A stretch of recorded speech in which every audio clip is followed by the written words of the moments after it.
All right, YouTube, how you doing? Welcome back to the channel. It is Sunday, June 15th, also Father's Day. Happy Father's Day to all of the fathers out there. Love you, Dad, if you're watching this. We do have a full MLB slate to dive into in today's video, like we always do. I'm going to dive into each and every one of these games. I'll give you my prediction on the side. I'll give you my prediction on the total. We'll talk about any other plays like player props that we like within the game as well. But as always, guys, keep an eye down on the pinned comment of this video. That'll take you to all of my final plays so that I'm actually rolling with myself. If that does interest you, if you do want to fade me, all of that for free down in the pinned comment. All right, YouTube, how you doing? Welcome back to the channel. I tell you guys I'm a dummy all the time. They don't suck. They've just been sucking. Get them down to -3 for more juice than Jose Canseco in his prime. Tell me you're new without telling me you're new. So don't go jumping down my throat in the comments, right? If you want to fade me, or if you do want to ride me, this still leaves a bad taste in my mouth, right? And remember, more chins, more wins. Yesterday, a recap, not all that great. It was a 2-6 day. We can drop the womp womp on ourselves. And I kind of had a feeling it was all going to go downhill. That Reds-Tigers game was like 1-1 heading into the 5th. And then the Reds go off for like 6 or 7 runs in the inning. And I was like, okay, buckle up, Ev. This might be one of those days, and it ended up being one of those days, right? So, yeah, really, really bad day. We chased with the Royals, lost them 2 games in a row now, so now I'm thinking I'm a psychopath. At least the wins, Guardians, Mariners, first 500, that one came through, and Dodgers team total over. I think they scored 11 runs yesterday, so that looked good, but yeah, not all that great. One more womp womp on us. We did not end up picking a ride of the day yesterday. Just things kind of got away from us. So we will jump back into it today. If you guys don't know what the ride of the day is, it is simple. Just use that hashtag ride of the day down in the comments. Give me your favorite play. I jump on board with one person's play each and every day. Give you a shout out in the next video, win or loss. If you win, we continue to ride with your play. You get thrown on the ride of the day tracker so everyone can see it, and we'll continue to ride with you until you do lose. Once you do lose, you got to face the womp womp like we've already had to drop on ourselves twice today. So get those hashtag ride of the days down in the comments. And all right, let's go ahead and dive into today's slate. I'm hoping it's a little bit better than yesterday. We're not going to overly chase or anything like that. We'll try and be conservative, but man, oh man, like I say, even in the intro, right, as an old clip, that leaves a bad taste in my mouth. Let's do a little bit better. Let's jump into it. Detroit taking on Cincinnati. Sawyer Gipson-Long starting here. Going up against Wade Miley on the other side of things. I don't really have much trust or will to trust with Wade Miley. He didn't look all that great in that first start that he had. Also didn't look all that great in the bullpen appearance that he made for the Reds. So I think this one's probably going to be pretty straightforward, to lean towards Detroit in a nice bounce back spot. This has been a volatile series though, right? 11-5 win for Detroit in game 1. And then yesterday, 11-1 loss. It's like, neither one of these has been consistent with each other. So I'll go Detroit here. Maybe a peek at Detroit's team total over. That's something that I could probably, convince myself of here because of Wade Miley. And obviously, get to the Reds bullpen. And I don't necessarily feel all that, shaking in my boots trying to score runs late in this game. Their bullpen should be fairly fresh. But either way, I think that they have like a bottom 10 ERA bullpen. Strike to walk rate, bottom 10 in the league as well. Decent whip, but they will allow runs. So, yeah, Detroit or their team total over is probably what I look at in this one. In terms of a total, like I said, I'm kind of just picking one side here. I don't necessarily like the idea of combining both teams because it's been a no-show for, one side or the other so far in this series. One team goes off, one team doesn't. Hopefully Detroit is that team today, though. Washington taking on Miami. We have Mackenzie Gore on the mound, stud, going against Yuri Perez. Now, Yuri Perez doesn't have much under his belt so far this season, just that one start, right, in which he didn't look all that great, and that was his first start in a couple of years. But what people seem to forget is that he is, still really young and still really, really highly touted as a young phenom, right? So I do think that at some point he'll find his footing. He's going against the Washington Bats. I wouldn't sit here and tell you they're all that great. Now, have they been trending in the right direction? Sure, I mean, even this series, right? They dropped 9 runs. They did lose, but in game number 1, I think this is a spot in which Perez can pitch fairly well. You have Mackenzie Gore on the other side of things, so I do think that there's a lane to be able to get to some form of an under. The price, though, is a little bit, jarring. The fact that we do have, 2 guys on the mound in a series like this, and one of them isn't really proven worries me to some degree, but I still do think that at least maybe for the first 5, Mackenzie Gore can do a lot of the heavy lifting, and hopefully Perez just kind of sticks in there. So my immediate thought is first 5 under in this one, because you do have 2 offenses that we're not writing home about, you know what I mean? And again, if Mackenzie Gore does his thing, we should at least be off to a good start. We just don't want a Perez sort of blow-up type spot, which, you know, unfortunately, he looked good for a few innings there against Pittsburgh, and then it was 3 innings pitched, 4 earned. Big yikes, right? So I'm going to lean first 5 under. It is a little risky. If you do want to trust something that might make a little bit more sense, but you're probably going to get even worse of a line, would be team total under for Miami in the first 5. I think it's right around 1.5 right now, but again, pretty damn juiced just for 2 runs. That's kind of why I'm giving it a little bit of wiggle room here with the full first 5 between 2 teams. But right now, yeah, under 1.5 from -150. I'd rather take that same price and look at the under 4.5 for the full game team total. In terms of a side, yeah, if you can get a good price behind Mackenzie Gore against this Marlins team in a spot in which they probably want to pull out a win, I get that. So yeah, I'll lean towards Washington as well. Mackenzie Gore is the better pitcher, even though I do have a lot of belief in Yuri Perez as he kind of finds his footing. But ultimately, like, this Washington team probably pulls at least 1 out in this series, right? I don't think they get swept by Miami with their best pitcher on the mound. Red Sox taking on the Yankees. This Red Sox team is on fire. They've now won 7 of their last 10. They've won 6 of their last, I believe, 7, which is crazy. And they haven't lost to the Yankees in like 4 games. Today could be a little bit different. You have Max Fried on the mound going up against Brian Bayo. Bayo, actually, his last start against the Yankees was decent. 5 1/3, 1 earned run. Only 4 hits. I think it was 2 walks with 6 base runners.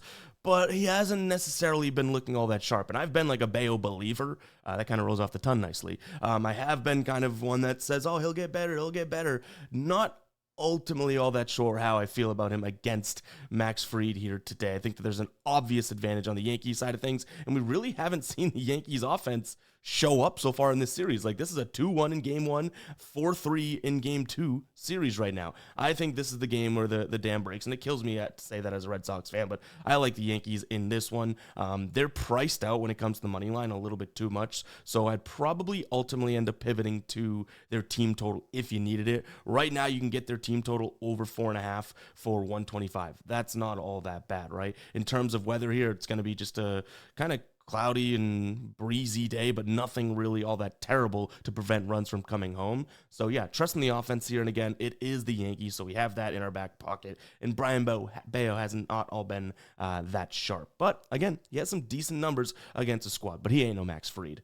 In terms of a total, though, I would also not mind the idea of an over, not because I think that Fried will get hit up or anything like that, but the later we get in this game, I do think there's going to be opportunity to score for both teams. I mean, this Yankees bullpen has been a little bit questionable at any given moment. Throw in the fact that some of those guys, I mean, they didn't go yesterday, but you have Cruz, Hill, and Lasagna, or whatever the hell his name is, right? They pitched like 3 of the 4 days prior. So I do think that is worth noting, right? In the Red Sox bullpen, 1, you can't trust them to begin with. As a Red Sox fan, I say that. And 2, they did throw a decent amount yesterday and the day before in terms of some of those key arms with Chapman, Whitlock, Weissert, Wilson, and Bernardino, I think, is okay. But someone else pitched yesterday, too. So I think we could have 9 innings of runs being scored here. So I'll lean towards the Yankees, their team total, and the over. All right, real quick, guys, before we do move on with the rest of the games, I want to talk to you about Novig. If you don't know what Novig is, you need to check it out. If you are in one of those highlighted states and you have it available to you, go ahead and check it out with the link down in the description, as well as the pinned comment. You'll also get, I believe, up to like $50 in Novig cash with a potential match when signing up. So you get a little bonus there, too. But the really cool thing about it is the fact that you'll get some great lines and odds over there. Why is that? Well, it's because people like you and me are setting their own lines and waiting for people to match with to take that play, right? So you're not going up against the house, you're not going up against the book, you're going up against other individuals, which leads you to be able to get these better lines because the juice is not built into them, type of thing. So go ahead and check it out, guys. It is a sportsbook exchange. I think this is where the world's headed. This is a really, really cool app. This, ProfitX, there's a few other out there right now. Novig is definitely one to check out. Again, if it is available to you in one of those states, go check it out. I've been using Novig a lot over the last, I would say, 5 months or so, and haven't really seen anything wrong with it yet. I love the idea of these odds being able to, absolutely dominate the market. Sometimes plays will be at like minus 160 on, some of these other sports books. Then you look on Novig, it's like minus 140. That's 20 cents of value, way less juice. Really cool stuff, guys. Just go ahead and check it out. That link, again, will be down in the description as well as the pinned comment. It's just like your normal sports book, only with better odds, if I had to say it really, really simply. Check it out. That link, again, will be down below. Let's jump back into these games now. Philadelphia taking on Toronto. Looks like we're going to have Zach Wheeler on the mound, which is obviously a big plus for Toronto. He is going up against, I think it's Jose Barrios. Let me double check it. Jose Barrios here, yeah. So Philadelphia ends up squeezing it out yesterday, right? They, I think they scored in the, was it bottom of the ninth or bottom of the eighth to get the go-ahead run and didn't look back. Well, 3-2. It was very close. But now with Sanchez pitching a great game, Philadelphia's bullpen is going to have a little bit of breathing room, which is good because that is a kind of concern that I would think. But these guys are fresh for like the last 3 days now. Toronto in a little bit different of a situation. It's Zach Wheeler. I don't think that you can go wrong taking the Phillies.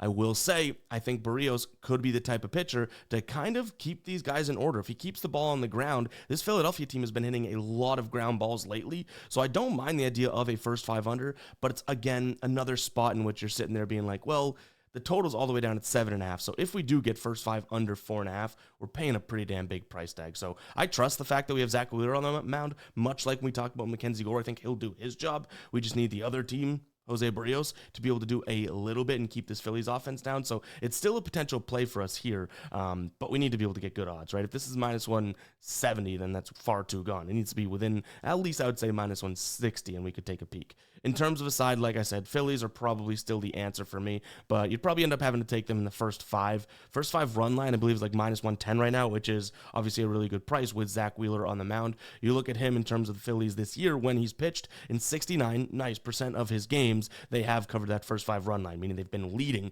after the first 5 at home. It's been 6 of his 7 home starts so far. I think it's 5 of his 6 home starts. Only one start in which that didn't come through, and it was that doubleheader against Atlanta. So Zach Wheeler seems pretty safe to back in the first 5 overall. So yeah, I do like that, but I do think there's some value in the Phillies full game in terms of if you wanted to back their offense or whatnot because of Toronto's bullpen. Baltimore taking on the Angels. We liked Tomoyaku Sagano, and that did not come through for us. I mean, it was close. We had his under 2.5 earned, right? And he ultimately only allowed 3, so only is using that gently because I will say that 3 runs through, what did he pitch? I think it was, what did he end up pitching? Not even into the 5th inning. He did not necessarily look all that phenomenal. I'm trying to remember how many, let's see, I want to make sure I got that right. Yeah, 3 earned through 4 2/3. Like, that is not a typical start for him. So he didn't look all that great. Bad look for us. But again, do we have to pull up the recap? We know that we didn't really have anything that looked all that great yesterday. Today we have Cade Povich on the mound, who has been better, right? And Yusei Kikuchi. I think that you have 2 teams here that have the starting pitching advantage over the offense like tenfold. Kikuchi should be fairly good. He's been pitching really well, but most of his good starts are at home. Fine. But what I will say is this Baltimore team for the whole season really hasn't been all that great against the left-handed arm. And honestly, the power numbers against the lefty arm has been really, really bad still. So I think that with Povich kind of starting to step up and look a little bit better, he still has some blow-up starts. I think his last start was not exactly the best one, right? That was like a short outing for him, but Kikuchi's coming off of 8 innings pitched, 0 earned against the Athletics. Hopefully both these guys can kind of get it going, and we can take a peek at something like a first 5 under today. This hasn't necessarily been like a high-scoring ball club on the Baltimore side of things. They've been looking better, but looking better than what they started the season at isn't hard to do. And then the Angels, yes, they're on the road, but like they've been very, very sporadic. This would not surprise me if this is like a 2-1 game after 5 innings, and somehow Kikuchi and Povich both look way better than they normally look. We have this in the model right now for 4.5 after first 5, so it's right on that fringe line, obviously, but I still think it might be worth a shot kind of giving both these lefties' arms a chance here. And you can get, I believe, for -1, I think you can get under 5.5 for like -130, so yeah, that's definitely something that I'll be considering. I might drop it down to 5 if we can get some better odds, but I'll make sure to get that obviously with the final plays and whatnot to see what we ultimately end up rolling with. But maybe we'll split like whatever the unit allotment that we have on that type of a thing, getting more of an aggressive line as well as more of like a safety net line. In terms of a side, I do think that this is a Baltimore spot. The sweep kind of worries me, right? Because I don't think Baltimore is a team that should be sweeping anybody lately. And the Angels do have a good offense on the road, this season. So I can get it if someone wants to get to the Angels. But ultimately, I do think that the Orioles bats are starting to look a little bit more Oriole-esque. So yeah, I'm gonna lean towards the Orioles in this one. I don't think that I'll be playing it myself. I'd rather back the Orioles by backing Povich and saying, okay, well, he's gonna go out there and pitch fine. If we get both these guys to pitch fine, I think we have our way into a first 5 under. All right, quick one here because Atlanta is so heavily favored. Austin Gomber, though, making his 2025 season debut for the Rockies. I don't think that's going to give them any boost or anything like that. But, if you know anything about him, he's struggled, I guess, in the past. I think even last year he had like a near 5 ERA. His career is like a 5 ERA, 1.4 whip. So Atlanta probably should get to him, but it is another arm that the Rockies now have, right? A lefty arm in that. On the other side of things, I would obviously still consider the pitching advantage to the Braves here. They're going to be pitching Grant Holmes. I almost said Clay Holmes, but Grant Holmes, who is obviously a step up from Austin Gomber, but who knows? Maybe Austin Gomber comes back, he looks good. But the point being, we can talk about this quickly because you have the better bats in Atlanta. You're the better team also. Grant Holmes has been fantastic lately, if I'm not mistaken. Let me double check that as well because I don't have that pulled up. Actually, I take it back. I wouldn't say fantastic. He was on a great stretch, but looks like a couple Arizona and Milwaukee, 2 mass starts in a row.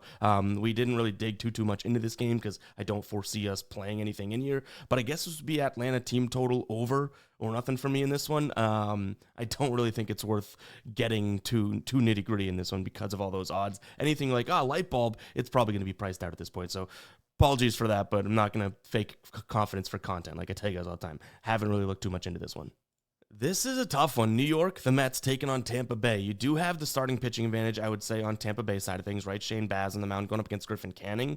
But I do think it's a great spot potentially to look at, I guess offensively for this Mets team to be able to have a decent day. They're going to get a lot of fastballs and the knuckle curve from Shane Baz. Those are 2 pitches that they hit fairly well and throw in the way my dumb brain thinks about the sweep. Like, I don't think that they go out there and get swept, right? So I do think this could be a spot where you back the Mets, but with the starting pitching disadvantage, I don't really know if they're all that worth the minus 160 price tag that's out there, right? So if this thing moves in a direction that makes sense, I could see us pulling trigger on Mets today because, again, I think they avoid the sweep, and I do think that they could win this one, especially at home. But for, again, minus 150, minus 160, that's a little bit too much juice to be paying with the starting pitching advantage on the Rays side of things. Do you know what I mean? So ultimately, that's the side I lean towards, but I'm a little hesitant as of right now. Actually, now I'm looking at it, Novig, shout out to them guys, that link again down in the description, minus 144, whereas everywhere else is in that minus 155 to minus 160 range. So good example of them having, 10 to 15 cents of value. That I would consider minus 144. So there's a chance that could be a final play. I don't think that we'd go crazy or anything like that if we do end up pulling trigger. Maybe that's like a half unit play or something. I just think that the Mets bats kind of avoid this sweep here. So yeah, we'll consider that one. But again, I do think that Shane Baz is a lot better than Griffin Canning. In terms of a total, this one is looking like we're going to have some, weather that's not exactly cooperating. In terms of wind, let's see the direction that we're blowing here. Wind blowing, in 8 miles an hour. Not necessarily rain, but it looks like it's going to be cold, like 60 degrees there. So I will say that could probably prevent the Mets bats from going off and that type of a thing. I'm going to still lean towards the under because even if this is a game in which, Griffin Canning steps up, that'd be great. But the Mets need to hit Baz to win. I just think that the pitching needs to kind of suppress this Tampa Bay lineup, which shouldn't be all that hard. So I think even though this is like an 8, I could see this being like a 4-3 win for the Mets, in which they scored 4 runs, which is pretty good, but it's not like Tampa Bay really went out there and did their thing. All right, Houston taking on Minnesota. Brown and Ryan both did not disappoint yesterday. They both pitched into the 7th inning, so you like to see that there. Today, Simeon Woods Richardson against Brandon Walter. A little bit of a downgrade from both of those pitchers, I will say. You look at this from an offensive perspective on Minnesota's side of things. They're not all that great at hitting the lefty, but Houston's not all that great at hitting the righty. So both these offenses, yes, they will, against 2 great pitchers yesterday, look like they were struggling, but I do think that it's not necessarily the pitcher. I think both these offenses have a little bit of work to do in a sense. I mean, Houston, 3, they do have 10 scored in like 2 of their last 5 games, but outside of that, they're struggling to get to like 4 runs. They're scoring 3 and 2 a lot of the times. Minnesota, if they score 6 runs, it's a big day for them. So I kind of like the idea of an under here, just kind of fading both offenses.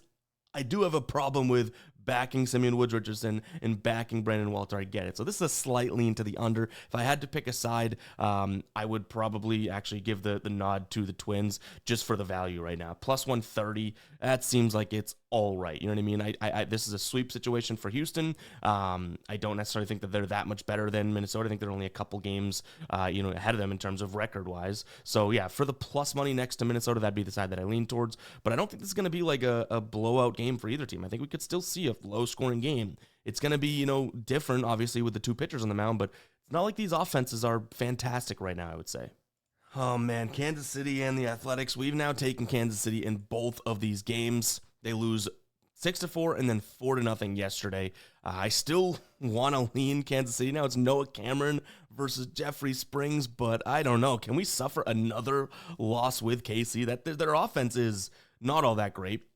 Springs, I told you guys last time he started, I was like, for whatever reason, I feel like this guy can pitch fairly well. He really can't. But again, if you're going up against Kansas City's offense, who's to say or what's to say that they're going to hit you anyways? I might be able to pitch well against this team. Really nice weather, so hopefully that is going to be something that allows them to hit, but really nice weather yesterday, and they didn't. I'm still looking at Kansas City here. I think that it's got a decent value at minus 145 over on Novig, which compared to most books, that's another 15 cents of value, that type of thing. It's probably what I ultimately end up leaning towards and rolling with, which is Kansas City money line. But if they blow it for me again, big yikes on the board for them. You know what I mean? I'm going to be like, what are we doing? Consistently going back to the well that has not given us any water. So give me Kansas City. In terms of the total, I do think that Cameron's going to pitch well. I don't know how well Springs is, so this might be a spot in which we like Kansas City's team total over and then the Athletics team total under. Because again, Cameron, barring that, or excluding that Yankees start, the kid had been phenomenal, right? He goes up against the best or one of the best offenses in the league, and yeah, he got hit up a little bit, but nonetheless, this is not the Yankees. This is the Athletics, so don't mind their team total under. I think the Cameron can pitch pretty well. Milwaukee taking on St. Louis. I did like the Cards yesterday. Did not think that they'd go out there and score 8, but Quintana, not necessarily a stud. Palante didn't even look all that great either. Today we have Miles Mikolas on the mound, who his numbers would tell you that this dude is just getting rocked and they're losing. This team wins when Mikolas pitches. I don't know how he gets out of these jams or anything like that. On the other side of things, you do have Quinn Priester, who, make no mistake, Priester's actually looked pretty good. And I think he's flying under the radar a little bit. One thing for him is that he's been a guy that comes in the second or third inning and is the primary pitcher. They've been using a lot of openers for him. So when you kind of pull up just starting numbers and whatnot, he hasn't really been, flashing because he doesn't have many starts. What I will say, though, he's been pitching fairly well, right? So I do kind of trust him in this spot. I think that he's a starting pitching advantage, and I just feel like at some point that damn needs to break with Miles Mikolas, right? This guy's allowing tons of runs, and the team is, I think they're 4-1 in his last 5 starts, while he's maintained a 3+ ERA, striking out 2 guys per game, walking 1, allowing 7 hits. It's pretty crazy. So yeah, at some point, I think the Mikolas dam breaks, and maybe it is today. My concern would be that the Brewers' offense is not really all that tremendous, right?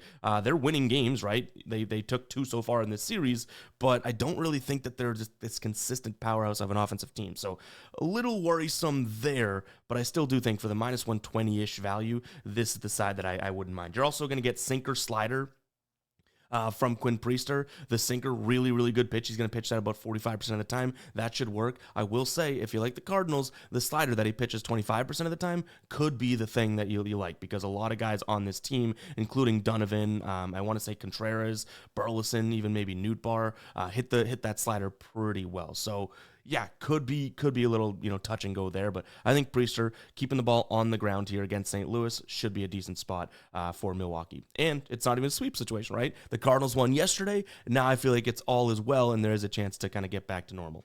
In terms of what we have from a total here, so like I said, Mikolas does get hit up, but somehow they continue to win, but that says that runs could come in.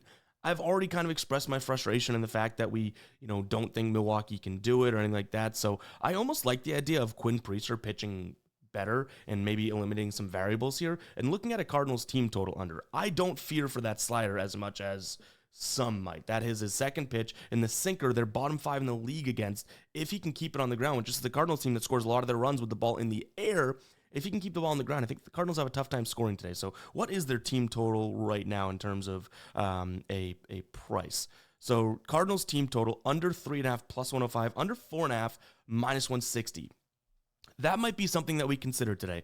Again, I think Priester pitches well, and you go to the bullpen, and hopefully this Milwaukee, bullpen can kind of keep it together. They've rested their major arms yesterday, so yeah, I think that's going to be the side that we look at. Actually, instead of taking Milwaukee, maybe we just trust Priester. That way, we don't have to worry about Milwaukee scoring. You know what I mean? All right, guys, before we do move on to the next game, go ahead and comment 24 if you've made it this far into the video. I like doing this because we'll get the comments from the guppies being like, oh, why is everyone commenting 24? And it's like, well, if you know, right? So that might be a little petty of me, but I do think it's kind of funny. I get a chuckle out of it. So comment 24 if you made it this far in the video. Really do appreciate all of you that stick around through my rants and off subject and ramblings and all that. Really do appreciate that. But let's dive into this one. We have the Cubs taking on the Pirates. Colin Ray is on the mound going up against Mitch Keller. I will say I think that there, is a pitching advantage on the Pirates side of things, right? Definitely not an offensive advantage, but they do hit righties a little bit better than they do lefties, and Ray really hasn't been all that fantastic in the first place, and he is going to see a decent amount of lefties today, and that's not exactly a great spot for him. He's been really struggling against the lefties, so I don't think that I get there myself, but it's kind of Pittsburgh or nothing for me in this one. For the price you're getting at, like plus 180 right now, kind of crazy. Now, the thing that I will kind of mention is the pitching advantage probably does go a long way because of the wind, because of the temperature in at Wrigley there. So yeah, this is probably still a low scoring game, even though I think that the Pirates could get to Rea. They're better against righties. He's bad against lefties. There's a couple lefties in the lineup that matter here. But ultimately, this is probably still like a 4-3 win for Pittsburgh at maximum, or even for the Cubs, it's probably a 4-2, 4-3 type of a win. So if Mitch Keller does his job, I would still say that this is a low-scoring game, right? Like, if he suppresses the Cubs' offense, the Pirates will probably suppress themselves. So I think I'm going to lean slightly to the under in this one. Not necessarily just the first 5 under. You guys know I like my first 5 unders. This might be a full game under pull of the trigger for us here. So give me Pittsburgh as well as the under. The weather and the fact that Mitch Keller, I think, actually has a chance to pitch well today, helps suppress the Cubs' offense. And then, like I said, the Pirates might just suppress themselves because they do that a lot. As I'm watching that back, I realized I didn't give a reason as to why I think Mitch Keller could pitch well. He keeps the ball on the ground really well with the sinker, the slider, and the fastball. This is a Cubs team that loves to lift the ball. So even if they try to lift it, they might not be able to against Mitch Keller. And if they do put it in the air, we've seen it already in this series with the wind and whatnot, the ball's not going far. So that's kind of why I think Mitch Keller, even though his numbers may look like he's struggled in his last couple starts and whatnot, I do think that he could be primed for a decent start here. Just wanted to throw that in there because I realized, I said Mitch Keller could pitch well. Didn't really give reasoning as to why. That is the reason. I can't really victory lap this one, but I want to because I told you yesterday that this is not as easy. The Rangers are like minus 403, right, in terms of their odds. I forget what they closed at. I think they closed at I want to say it was like 300, so a lot different. When we did the video yesterday, minus 400 were their money line odds. This game went to extras. DeGrom pitched well, but ultimately low scoring. It ended up being a 4-4 go to extras. Texas does win it, but if anyone's heart was pounding if they took Texas in some sort of parlay, it came through. Good for you, but I did kind of warn you that this is not like a team that you want to be spending that much of a price on, right? Today we have Shane Smith on the mound going up against, I believe it's Kumar Rocker. I've also seen Aaron Savali's name out there, so I guess we have a lot of starting pitching to figure out before we do this. If it is Savali, I still don't mind the idea of a first 5 under. This Texas lineup, especially after going to extras, I really don't fully trust. If it's Shane Smith, I really like the first 5 under because I like Shane Smith a lot. So I think that's something that I'd take a peek at. Right now, best odds available for that under 4.5 in the first 5. And I'm only talking about the White Sox pitcher because I don't think it does that. I don't think it really matters who's pitching for the Rangers. The White Sox probably will struggle to score runs in the first 5 anyways, right? So right now, under 4.5. Actually, you can get an under 5 for minus 145 over on ESPN. That might be something that we look at. Savale, only 1 road start, so if it is him, 1 road start, kept it under this so far this year. Kumar Rocker has been, really good in terms of his just starts in general. I should say he's looked okay at keeping it under the first 5. The Rangers have looked really, really good. In terms of them being at home, I believe it's like 78% of their games have gone under when Rocker is at home. His 1 first road start was really good, and then they scored a lot of runs against the Angels, if I have that correct. So obviously, it's going to look a little bit worse. So he doesn't necessarily have this numbers that are solid like the Rangers, but the Rangers in general should be pretty good. So ultimately, it's going to be a spot that I consider. I don't think that that's I don't think this is a Rangers lineup that I'm fully invested in and believe in just yet. No, they got some guys back. I get it. But to me, it's still not a spot in which I'm thinking, oh my God, they're going to go out there and light up either Savale or Shane Smith. So I don't mind either one of those pitchers starting for me on the White Sox side of things. I'm going to go first 5 under. If I had to pick a money line side, it's probably still Rangers because they'll play the small ball and they'll figure it out when they need to. This White Sox team does still stink. All right, we've been saying Arizona team total over as like it's just, you could set it and forget it, right? Even Gallen pitched well yesterday. Glad to see that as one of my favorite guys in the league. Ultimately, what I would say here, though, and he did pitch well until he didn't. I think into the 7th inning is when they started to kind of tag him up. What I would say here is that I don't think you have the, bet it and forget it type of thing with Arizona's team total today. Nick Pivetta is on the bump, who he's definitely been struggling compared to like what he was doing at the beginning of the year. But he did just face the Dodgers. Obviously, that's a good team. I get it. So I would kind of temper your expectations if you think Arizona's going to score a bunch of runs today. I still think that they probably the side that I would look at here, but I don't like the sweep opportunity. Like I tell you guys all the time, that always worries me, with maybe the starting pitching advantage on San Diego. I say I like Arizona, though, because I don't know if it's actually guaranteed that they have the starting pitching advantage. Like Merrill Kelly has been fantastic this year and at home. Arizona's definitely the better lineup, and Nick Pivetta's actually had some struggling numbers on the road. I mentioned that Dodgers game, but that was a game that was at home. Pivetta, just in general on the road this year, some of his bad starts have come during that time. So, yeah, there is an angle to get to Arizona. You think Nick Pivetta is the one that is the reason that Padres have this line and whatnot, but I think Merrill Kelly actually may be the better pitcher as of right now in this matchup. So give me Arizona in this spot. I just don't think it's going to be as high scoring of a game as we'd expect with, the Diamondbacks involved. And this Padres offense obviously starting to figure it out. Like yesterday's game was 8-7, right? I think the final score was, and it took 5 runs from the Diamondbacks in the 9th to take the lead and win. So make no mistake, yes, the Padres did look a little bit better than they have looked. This series, though, ultimately, what did they score in game 1? It was like 1 or 2 runs, right? So I still don't think this Padres offense is back by any means. Give me the Diamondbacks, but I'm going to lean towards the under because I think Pivetta at least does his job today, and maybe this is like a 5-3 type of a finish, something like that. All right, next up, Seattle taking on Cleveland. Luis Ortiz on the mound going up against Emerson Hancock. Hancock has looked a little bit better, right? Now, he pitched well against Arizona. The bullpen ended up blowing that game, but he only had 2 earned through, I think it was either 5 or 6 innings. Before that, he did go up against Baltimore. It's Baltimore, though. Before that, against Washington, it's Washington. Before that, it was Houston, but Houston kind of was in a struggle point at that time. So even though he's looked better, maybe there's some context that needs to be provided that, yeah, it wasn't necessarily like he was going up against the world beaters of these teams. Luis Ortiz has looked pretty good as well. I mean, he has the one bad start against Cincinnati, but you have to go back pretty far to find a start that was that bad. So I think both these guys might be in an okay situation here. Yeah, you guessed it. I'm probably looking at another first 5 under. I think that these offenses, at the end of the day, aren't all that great. We've kind of learned and seen that. We've already cashed this twice so far in the series, so are we getting a little bit greedy? Probably, but I think it could be a decent spot to take a swing. Under 4.5 for -111. Just seems like those odds are a little bit too good to be true in a sense. So I'm going to lean in that direction. Probably good chance of that becoming a final play.